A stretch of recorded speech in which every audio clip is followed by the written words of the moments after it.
4-5 ঘন্টা হাঁটার পরে আমরা আবার ভিডিও নিয়ে আসলাম এক্সপ্লোরিং লুসাকা আনকাট।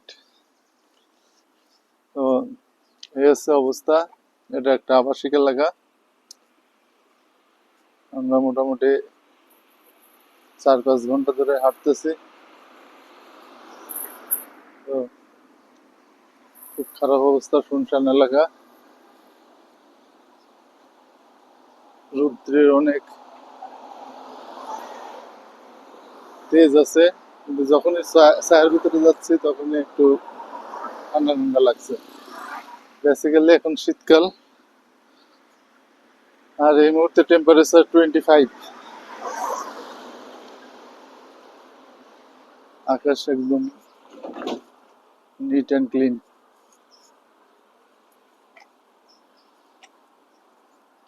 তো জীবন কিছু বলো।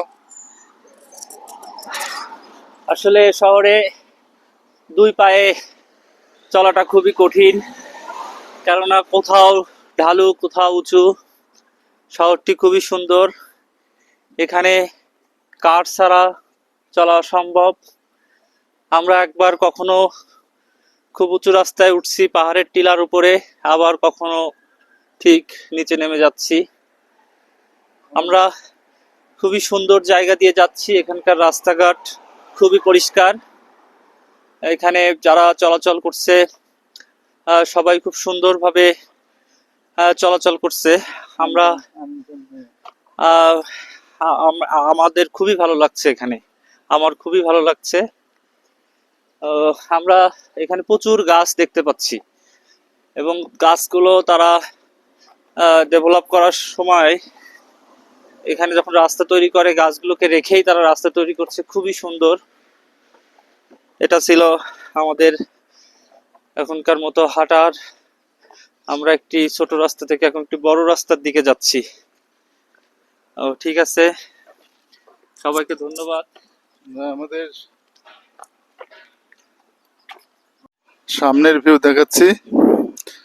তো এগুলো হচ্ছে বাসায় বিভিন্ন বাসার গলি, যেগুলোরে বলে গলির পাশে এরকম সুন্দর করে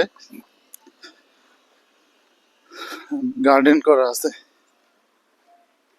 প্রত্যেকটা বাড়ির সাথে চমৎকার গার্ডেন আছে রাস্তার সাইডে। ভবিষ্যতে যদি কখনো রাস্তা বড় করার প্রয়োজন হয় তো কারো কোনো ক্ষতি হবে না। ঠিক রাস্তা যতটুকু, প্রত্যেক পাশে তার ডাবল সাইজ, অর্থাৎ 5 গুণ রাস্তা বড় করা যাবে এরকম পরিমাণ জায়গা রাখা আছে। এবং ওই সামনে দেখা যাচ্ছে ওইটা হচ্ছে মেইন রোড। এবং আমরা 2 দিন পরে মনে হয় একটা বাস দেখলাম, তাই না? এখানে বাস নর্মালি চলে না, এটা হয়তো কোনো পিকনিকের বাস বা কোনো কিছু হবে। ঠিক আছে, থ্যাংক ইউ।